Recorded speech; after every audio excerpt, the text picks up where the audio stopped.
9h, Europe 1 matin. Europe 1, il est 7h12. Votre invité ce matin, Alexis Lafléchière, David Pincet, ancien général de l'armée de l'air et ex-patron de la flotte d'avions de la sécurité civile, président cofondateur d'Inaéro. Bonjour David Pincet. Oui, bonjour Alexis. Bienvenue sur Europe 1. Vous présidez Inaéro, l'entreprise qui développe le programme Frégate F100, un futur bombardier d'eau français destiné à concurrencer le célèbre Canadair. On va en parler dans un instant, mais d'abord j'aimerais profiter de votre expérience. Vous avez dirigé la flotte aérienne de la sécurité civile. Vous connaissez parfaitement les moyens dont dispose aujourd'hui la France pour lutter contre les incendies qui continuent de ravager la Gironde, même si ça va quand même un petit peu mieux. Il y a du positif ce matin. Quel regard portez-vous sur notre flotte française aujourd'hui ?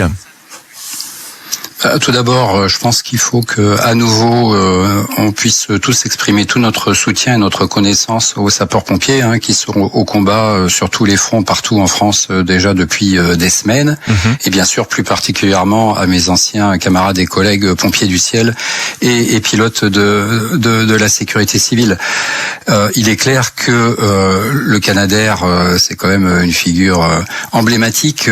Premier vol 1967, c'est donc un avion qui repose sur des technologies qui sont anciennes, avec une maintenance qui est complexe, qui est coûteuse et qui est renforcée par le fait que Canadair est en situation de monopole depuis des dizaines d'années.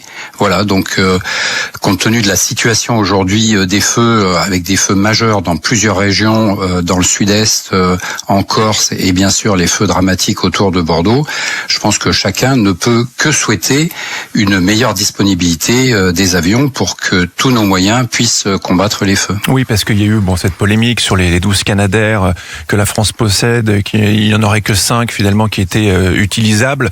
Vous parlez justement de la maintenance qui devienne de plus en plus longue. Ça, c'était un vrai problème, la maintenance, parce que finalement, il y a plus, c'est la problématique, c'est qu'il n'y a plus assez de rotation pour aller éteindre les feux, parce que pendant qu'on fait de la maintenance et qu'on fait venir les pièces du Canada, les avions ils peuvent pas aller sur les sites déverser l'eau sur nos incendies. Ce problème de maintenance, c'est vraiment important.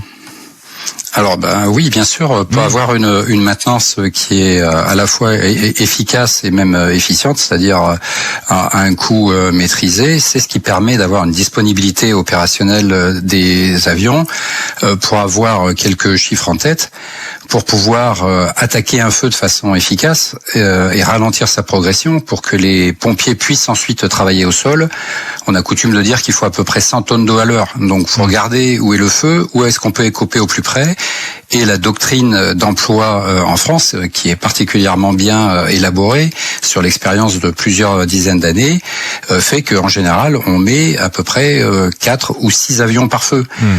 Quand vous n'en avez plus que 5 ou 7 disponibles sur le territoire, que vous les répartissez en fonction des priorités que vous imaginez, on n'arrive pas à ce phénomène d'attaque de masse et de saturation qui est attendu avec notre doctrine d'emploi, oui. Alors justement, face à ce constat que vous dressez ce matin, votre projet, le programme Frégate F100, beaucoup plus performant, il emportera, vous me dites si je me trompe, 10 tonnes d'eau contre environ 6 aujourd'hui pour les Canadair. Il sera également plus rapide. Ça aurait pu tout changer sur un incendie comme celui de la Gironde ? Alors, écoutez, je ne sais pas si ça aurait pu tout changer. Moi, ce que je peux vous dire, c'est qu'on s'est lancé il y a 3 ans déjà, de façon, je dirais, humble et réaliste. On a d'abord été bien sûr discuté avec les sapeurs-pompiers, puis avec les équipages en France, en Italie, en Espagne et en Grèce.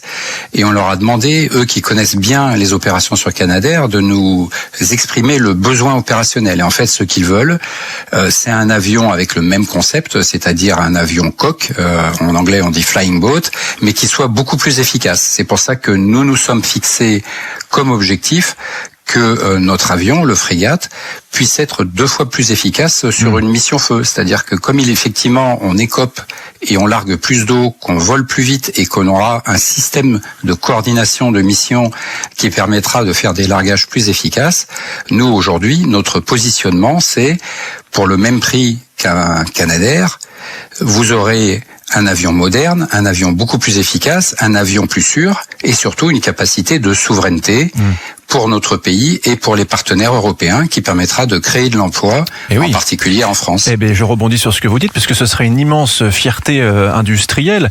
On a envie de dire, si ça fonctionne, cocorico, on sera présent, on sera plus dépendant de pièces canadiennes. Ce sera fait chez nous, hein. Alors, c'est même pas une fierté, c'est vraiment ce sentiment qu'il y a aujourd'hui une nécessité à pouvoir répondre à la demande mondiale, hélas croissante, d'un avion amphibie bombardier d'eau qui soit plus efficace. Et bien sûr, de pouvoir permettre à nos États, la France et nos partenaires en matière de lutte contre les feux, principalement l'Espagne et l'Italie, d'avoir une solution alternative au monopole du Canadair. Alors vous évoquez une entrée en service autour de 2032. C'est vrai que il y aura forcément un après été 2026, mais 2032 ça paraît loin.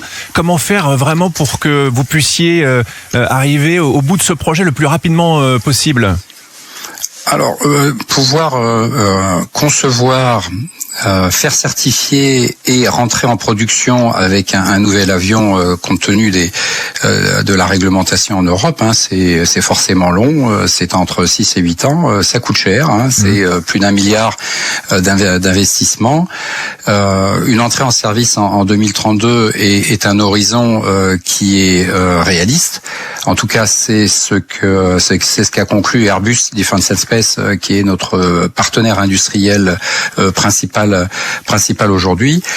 Mais oui, clairement, ce qui accélérerait le programme, ça serait de rassurer les industriels partenaires, de rassurer les futurs clients, avec un engagement beaucoup plus visible, je dirais, de l'État français, avec des financements, avec éventuellement des précommandes. Eh bien, on vous les souhaite de tout cœur, ces financements. Merci d'avoir été avec nous ce matin en direct sur Europe 1, David Pincet. Bon week-end à vous. Je rappelle que vous êtes ancien général de l'armée de l'air et ex-patron de la flotte d'avions de la sécurité civile et président cofondateur d'INA Aero. Merci à vous.